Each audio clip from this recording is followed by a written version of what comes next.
dos irmãos. Papai de amor, Deus Santo, te agradecemos, Senhor, pela vida, Senhor, da Lúcia, Senhor, da pastora Lúcia, em nome de Jesus Cristo, Pai. Tira dos seus pensamentos, Deus, tudo que não provém de Ti, que o Seu Santo Espírito, Deus, venha revelar o mais profundo, ó Deus querido, o oculto, Senhor, em nome de Jesus Cristo, e fala, Senhor amado, conosco, fala com cada filho Seu, Senhor amado, nessa noite, Deus, em nome do Senhor Jesus Cristo. Cada um, Senhor amado, tem uma necessidade diferente nesse lugar, Senhor. E tamanho, Senhor amado, é o seu poder, tamanha é a sua sabedoria, Deus querido, que o Senhor fala, Senhor amado, com cada um, independentemente, Senhor amado, do problema ou da situação, Senhor. O Senhor fala separadamente com cada um, Pai. Em nome do Senhor Jesus Cristo, Deus de amor, não deixe, Senhor, nenhum filho seu, Senhor, nesta noite, sair com fome, nessa noite, Senhor, em nome de Jesus Cristo, sair com sede, Senhor, mas que o Senhor, ó Deus querido, venha dar desse alimento tão precioso, e que cada vida nessa noite, venha saber degustar, Senhor, desse alimento, que é a sua palavra, Senhor amado, bendita e santa, Pai, em nome de Jesus. Amém. A paz do Senhor, igreja, amém? Vocês vão ficar? Glória. O último louvor que nós louvamos diz que nós já estávamos condenados, né? Mas o Senhor viu graça em nós. Alguém aqui consegue lembrar das aulas de teologia, de quantos anos o Senhor ficou sem falar com a igreja, sem falar com o povo na terra? 400 anos, né? De silêncio. De quando o Senhor aparecia pela terra, andava com o povo na terra, e depois de todo aquele pecado, de toda aquela situação, o Senhor simplesmente parou e ficaram 400 anos de silêncio na terra, até a vinda de Jesus, né? E na vinda de Jesus, foi quando o Senhor retomou o contato com o homem novamente na terra. Então isso aqui é só para a gente lembrar que Deus é misericordioso. Ele nos deixou 400 anos sozinhos, mas Ele retomou a aliança que um dia Ele já tinha feito com o homem, amém? Eu gostaria que a igreja abrisse a palavra do Senhor no Evangelho de João. A gente vê aqui nos Evangelhos que o Evangelho de Mateus, ele começa a apresentar Jesus pela genealogia de Jesus. Porque ele tinha um desejo de que os judeus entendessem que Jesus é o Messias. Por isso que ele começa o Evangelho pela genealogia de Jesus. Para que os judeus entendessem que o Messias é Jesus. Aí depois vem Marcos, Lucas, cada um escreveu para o povo romano, o outro escreveu para o povo grego, mas mostrando sempre o nascimento e a vinda de Jesus. E no Evangelho de João, a gente vê que o Evangelho de João diz assim, ó, porque o Filho de Deus, ainda não comecei, eu só estou dizendo porque tem uma observação aqui na minha Bíblia. Porque o Filho de Deus veio ao mundo, o Evangelho de João tem a resposta. Porque Deus tanto amou o mundo, que deu seu Filho unigênito, para que todo aquele que nele crê não pereça, mas tenha a vida eterna. Está em João 3,16. A obra de João destina-se a convencer as pessoas a crerem em Jesus como Deus em forma humana, para que em resultado disso, tenham vida eterna. E reflita naquele que viveu entre nós, como nós vivemos, e renove a certeza de que Ele lhe dará vida eterna. Então, quando João escreveu esse evangelho, ele escreveu para todas as nações, né? O Mateus escreveu direcionada aos judeus, o outro aos gregos, o outro aos romanos, e João já direcionou a todas as nações. Por quê? Porque tinha um propósito, né? De alcançar todo o mundo, toda a humanidade. E aí a gente vai em João 1, a partir do verso 35. a gente vai ler que, aí no início aqui diz que quando o João Batista vinha batizando, ele já veio preparando o caminho para Jesus, né? E eles queriam questionar aqui se João Batista era o Messias. E João Batista diz que não, que ele não era o Messias, que o Messias ainda viria. Aí aparece aqui, quando Jesus vem, João Batista batiza Jesus, e aí diz aqui no 35, no dia seguinte, João estava ali novamente com 2 dos seus discípulos, isso João, né? Quando viu Jesus passando, disse, vejam, é o Cordeiro de Deus. Ouvindo-o dizer isso, os 2 discípulos seguiram Jesus. Voltando-se e vendo Jesus que os 2 o seguiam, perguntou-lhes, o que vocês querem?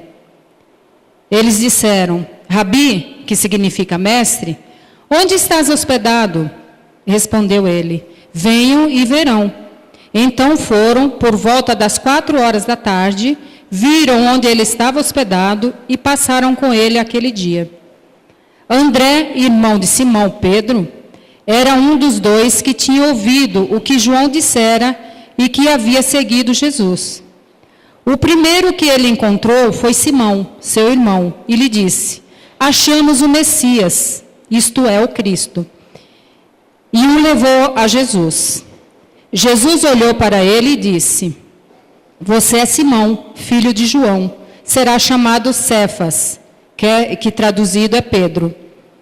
No dia seguinte, Jesus decidiu partir para a Galiléia. Quando encontrou Felipe, disse-lhe, siga-me.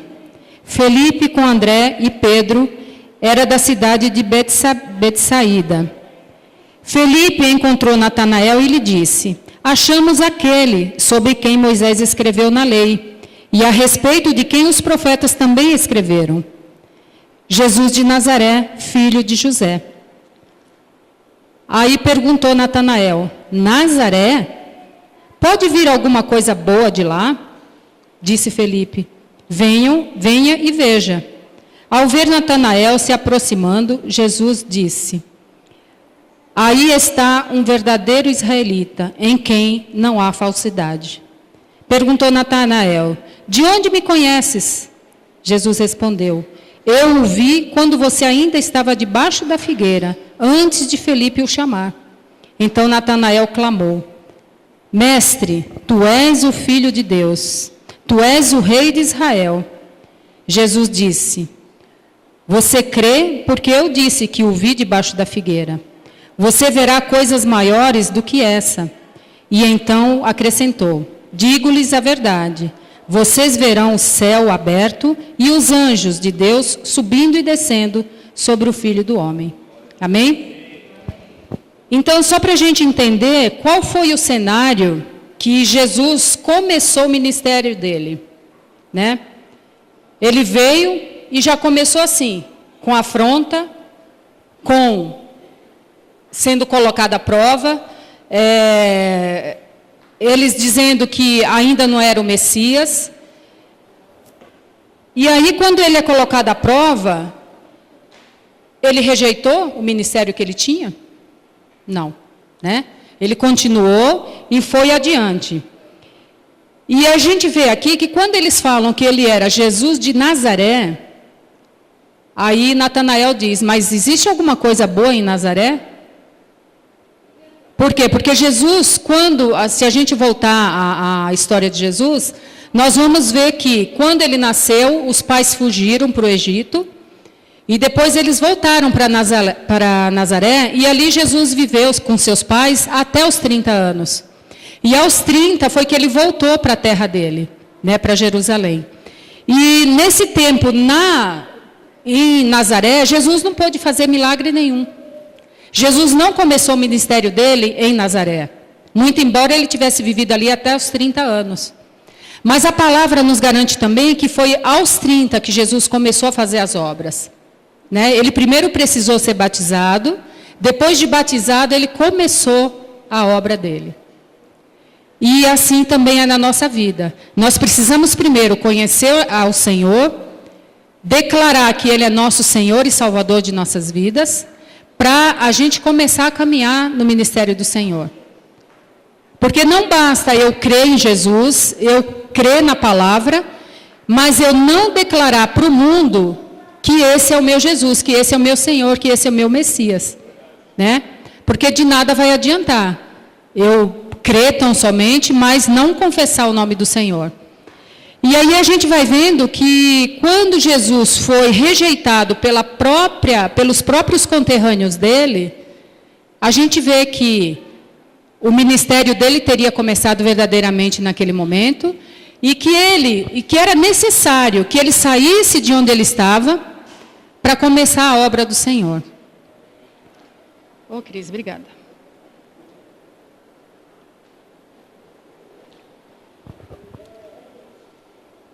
E nós vemos mais que quando Jesus disse a ele assim: você crê porque eu disse que o vi debaixo da figueira. E você verá mais coisas. E então acrescentou: digo-lhes a verdade, vocês verão o céu aberto e os anjos descendo e subindo sobre o Filho do Homem. Nós podemos ter essa mesma visão hoje, como ele prometeu que nós teríamos? Podemos, né? Porque eu estava estudando uma parte da palavra que ele disse que quando ele ascendeu-se aos céus, ele falou: eu não estarei mais com vocês, mas o Espírito Consolador estará com vocês. Né? Então, pelo Espírito Santo de Deus, o Espírito Consolador é que nos garante que Jesus está assentado à direita de Deus Todo-Poderoso e que Ele vive. Por isso Ele não está ao nosso meio. Mas é por Ele que nós chegamos ao Senhor. Né? E pelo Espírito Santo que nos leva a orar como convém, como diz a palavra. Quando nós começamos a orar muitas vezes, nós começamos a orar sempre dizendo: Senhor, eu estou com um problema X, eu estou com a necessidade tal, eu estou assim, eu estou, tá? Então, Senhor, está vendo minha situação? Vem sobre ela e faz com que eu resolva isso assim, que a minha doença ali seja curada dessa forma. E nunca a gente ora ao Senhor dizendo: Senhor, seja feita a tua vontade nessa situação, seja a tua vontade na minha doença, seja a tua vontade na minha vida financeira ou na minha vida de trabalho. Então, quando nós orarmos ao Senhor, nós temos que orar pedindo que Ele venha fazer a boa vontade dEle sobre nossas vidas. Né? E quando a gente vê aqui que Jesus passou por toda essa turbulência, Ele não desistiu do ministério. Aí quando a gente vem aqui e a gente ora e vê que Deus não atendeu na primeira semana, na segunda, na terceira, no primeiro ano, aí a gente fala: eu não vou mais para a igreja não, que coisa doida é essa? Eu vou para a igreja e as coisas continuam do mesmo jeito, ou até piores. Mas o Senhor já nos alertou disso, de que talvez nós tivéssemos afrontas, que nós fôssemos perseguidos pela palavra dEle, mas que nós tivéssemos ânimos, né, para aguentar. E aí, nesse nosso início, muitas vezes a gente deixa de lado por muito menos do que o que Jesus passou. E quando a gente vê aqui que Jesus foi seguido por aquelas pessoas, muitos não estavam querendo o interesse próprio quando seguiu a Jesus. A gente viu aqui que os que foram com ele só queriam estar com ele, porque estar com Jesus é o melhor. Quando a gente busca Jesus, nós não temos que buscar só porque o meu problema é maior do que o do meu irmão, porque a gente sempre acha que o nosso é maior do que o do outro, né? Então, quando alguém chega para a gente e fala assim: pastor, eu estou com um problema tal, eu não estou suportando essa situação, você fala assim: nossa, o meu problema é maior do que o de todo mundo. Mas você que está se queixando do seu problema hoje, você não sabe o problema do outro, o tamanho que é. Né? E muitas vezes são problemas que não têm mesmo solução à vista humana. Mas quando a gente entrega na mão do Senhor, sabendo que Ele é o Deus Todo-Poderoso, Ele resolve o nosso problema. Amém? E com Jesus, Ele não desanimou em nenhum momento desse. Ele sabia que Ele veio, que Ele morreria, Gente, isso aqui é o calor da minha idade, viu? E ele sabia de tudo que ele ia passar. Mas em nenhum momento ele perguntou ao Pai o porquê disso. A gente vê lá na frente que Jesus, um determinado momento que ele estava com a alma triste, ele falou, por que não afasta de mim esse cálice, meu Pai? Mas ele não disse, eu não quero esse cálice. Se for possível, afasta de mim esse cálice. E muitas vezes nós temos que trazer para a nossa vida isso. Senhor, se for possível, afasta de mim esse problema. Se for possível, afasta de mim essa doença. Mas nem tudo que o Senhor permite que nós passemos é para que nós sejamos condenados, é para que nós sejamos colocados sob o jugo da escravidão. Não, não é isso. Muitas vezes o Senhor nos coloca numa determinada situação para que nós aprendamos com essa situação. Para que nós possamos passar por ela e dizer lá na frente, olha, irmão, você está hoje passando por essa situação, eu também já vivi essa situação, e sabe como é que eu saí dela? Eu entreguei na mão do Senhor, eu orei, nós fizemos campanha, nós buscamos ajuda, e nós passamos por essa situação. Amém? Jesus, nesse determinado momento que ele começou a ser questionado, a gente vê aqui no Evangelho, que ele começa a ser provado. E lá na frente, quando ele vai ser crucificado, ele não teve ninguém que chegasse e falasse, não, por esse aqui eu morro no lugar dele. A gente não vê na palavra ninguém que se colocou no lugar de Jesus para morrer por ele. Não é? Mas é por quê? Porque tinha um propósito do Senhor para isso. Foi para nos dar a vida eterna que ele teve que passar pela morte. E nenhum outro pôde morrer por ele. Até porque ninguém na terra era capaz de morrer no lugar de Jesus. Porque todos nós éramos pecadores. O único que não tinha pecado e que tinha que morrer em nosso lugar era Jesus. Né? Então, por isso a gente vê falar assim, olha, mas Jesus sendo Deus, ele não podia ter se livrado dessa morte? Podia. Mas ele não teve autonomia na sua própria vida para decidir, não vou morrer, Pai, me leva de volta. Ele teve que passar pela morte. Ele teve que viver como homem e sentir as dores humanas que nós sentimos. Né? E por ser santo, por ser Deus, ele viveu como homem, passou as dores de homem, mas ele ressuscitou ao terceiro dia de sua morte. E hoje está sentado à direita de Deus Pai, amém? E ele continua sendo o Cristo Todo-Poderoso. Nós temos que ver, irmãos, que quando nós vamos buscar Jesus, que a gente não deve buscar Jesus só pelos benefícios que ele nos traz. Nós muitas vezes só buscamos Jesus porque nós sabemos que ele salva, que ele liberta, que ele cura. Aí eu falo assim, não, eu vou buscar Jesus. A hora que eu alcançar tudo isso que eu preciso, eu caio fora da igreja. E não é dessa forma. Nós temos que buscar Jesus pelo que ele é. Pelo que ele nos garante na vida eterna. Amém? É pelo prazer de estar com Jesus que nós temos que buscar Jesus. Aqui eu pude ver, nesse pequeno início da palavra aqui, que esses discípulos foram atrás de Jesus porque eles estavam curiosos para saber quem era Jesus.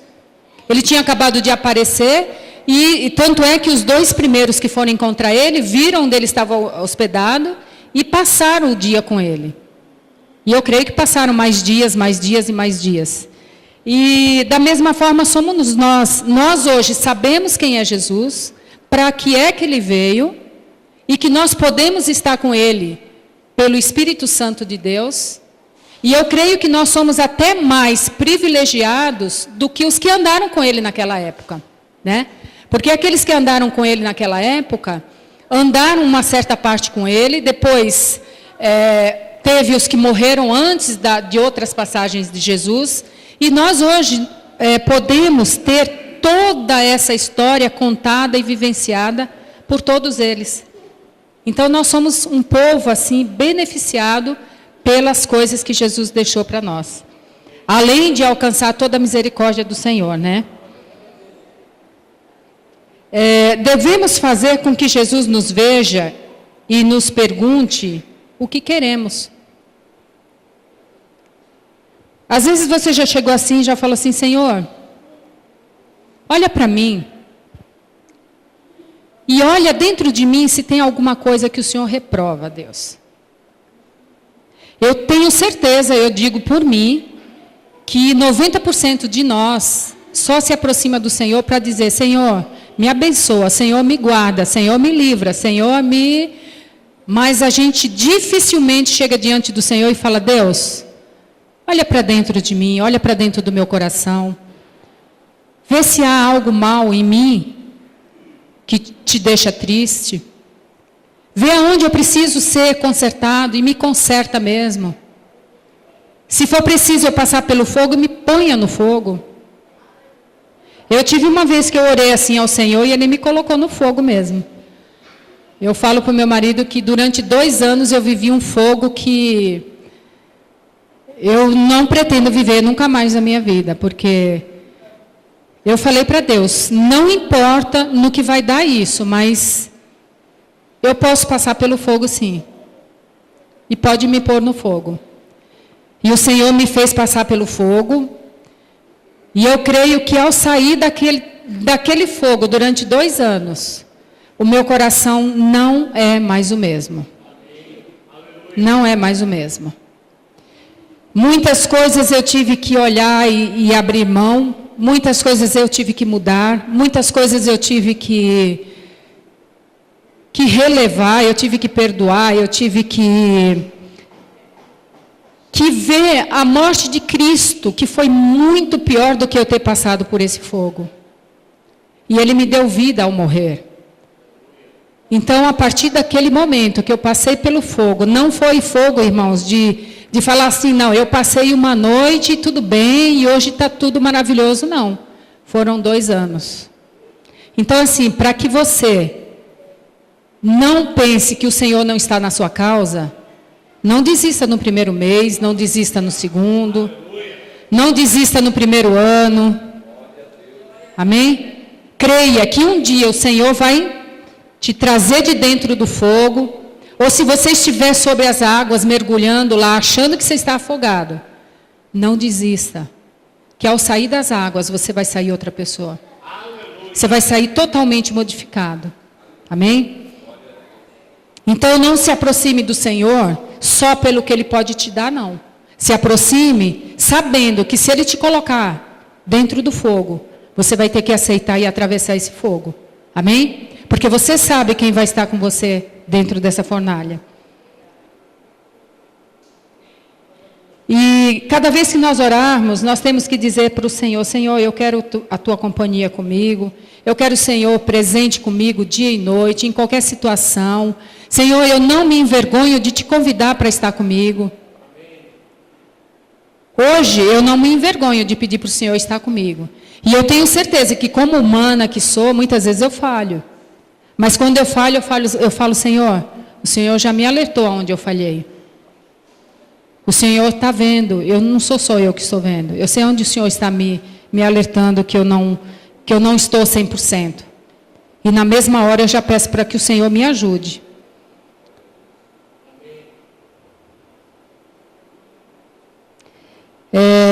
Em muitas épocas de Jesus,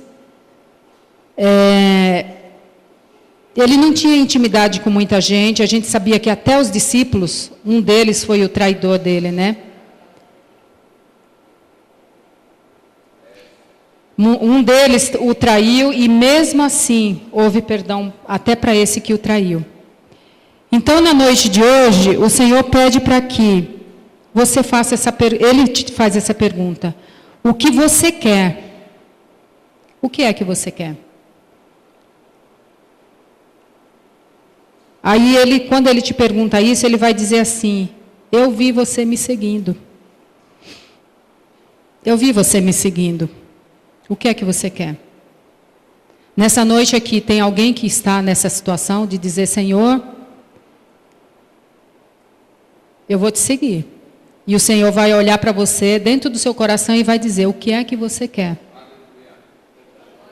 O que é que você quer? Hoje é o dia de você olhar para o Senhor e dizer: Senhor, eu lá dentro, que só eu sei, naquele pontinho que me pega, é nesse ponto, Senhor, que eu quero ajuda.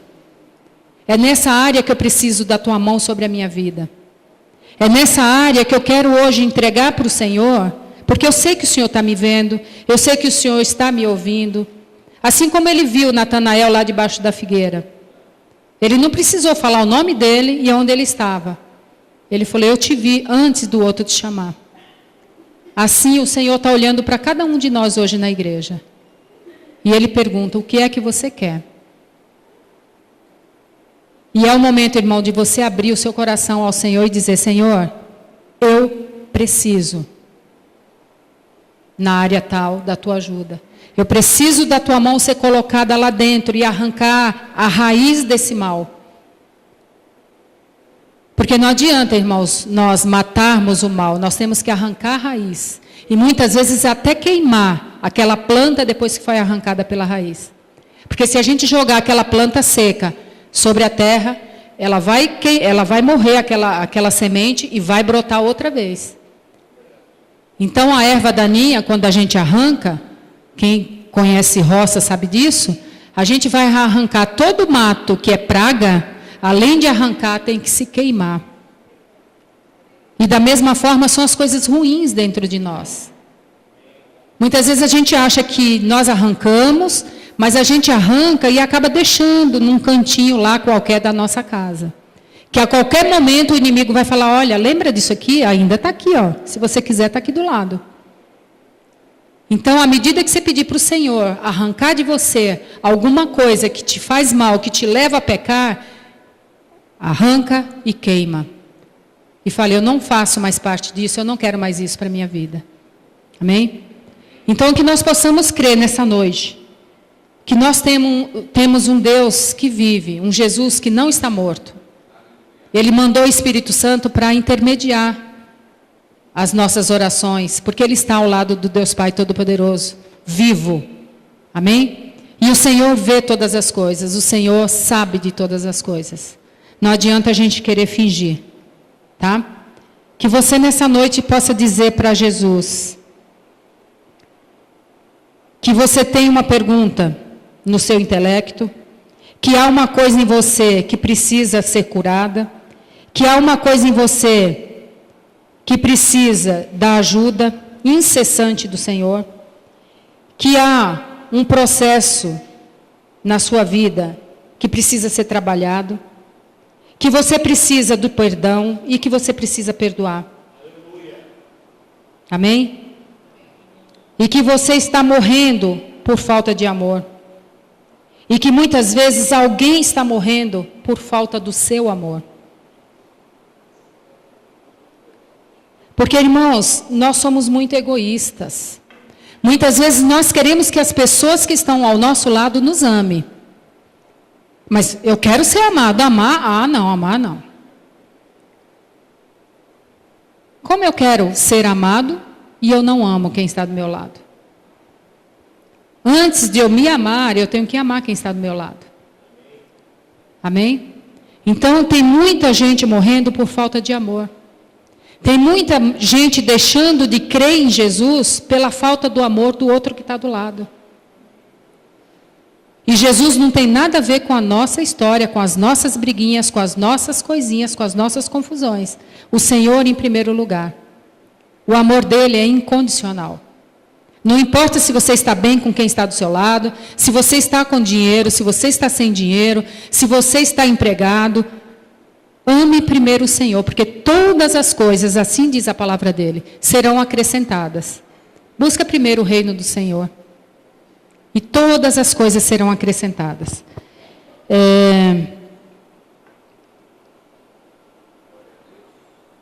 Aí eu só deixo essa pergunta. O que exatamente você quer de Jesus de Nazaré?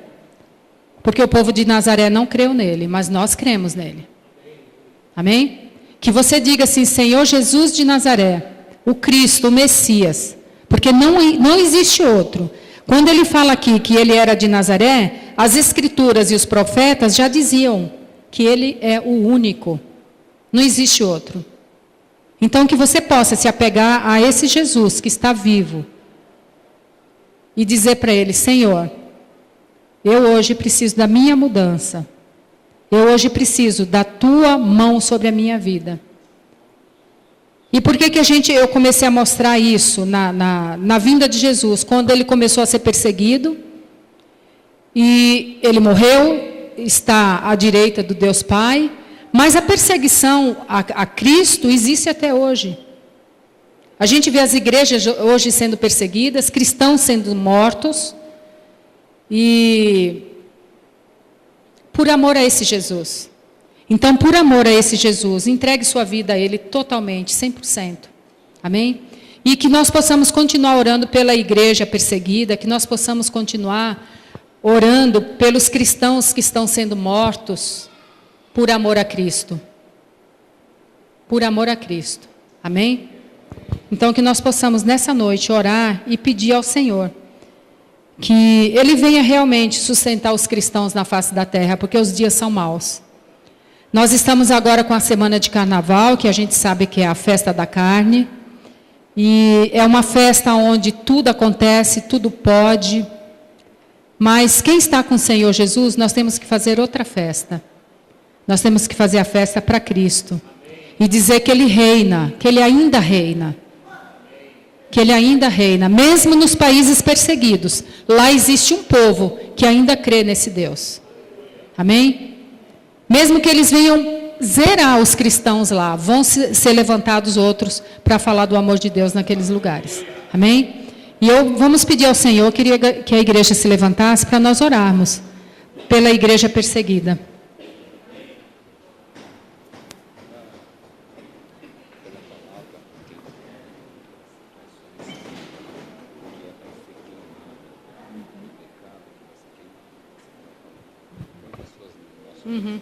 Tá. Não, tá. Se vocês quiserem tocar aqui um louvor, Ju, pode vir, tá? E além da gente orar, irmãos, pela igreja perseguida, eu gostaria que cada irmão que aqui está, que tem algum problema, que quer entregar hoje na mão do Senhor, para que seja arrancado da sua vida e queimado, você tem autoridade espiritual dada por Jesus para orar sobre essa causa. Amém? Que cada um olhe para dentro de si e diga: Senhor, a minha situação que eu quero arrancar e queimar no dia de hoje é tal situação. Você conhece e Deus conhece. Se você não quiser se abrir